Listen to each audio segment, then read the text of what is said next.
আরে দাদা নাকি? হ্যাঁ লাতি। তে কোন দিকে ছিলে? এ বাজার করতে গেছেন স্যার, বাজার আনতে গেছেন বাজারে। আচ্ছা দাদা, একটা কথা আছে। হ্যাঁ কও, কি কবে লাতি কও। কথাটা হচ্ছে, এই যে তুমি যে বাজারে যাও, হ্যাঁ। এই যে বাজারে গেলে এই যে ছাল পাল তোমার কান ধরে, হুম। আবার কেউ গুয়াত লোক দেয়, আচ্ছা।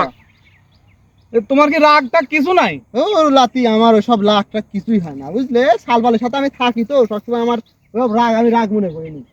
তাহলে তোমার রাগ নাই? না। বুঝো কথা? হ, রাগ নাই আমার। তাহলে দাদা একটা কথা আছে। কি কবে কও তোমার লাতি। যদি রাগ না থাকে তাহলে আমার একটা কথা আছে। কথাটা হলি, হ্যাঁ।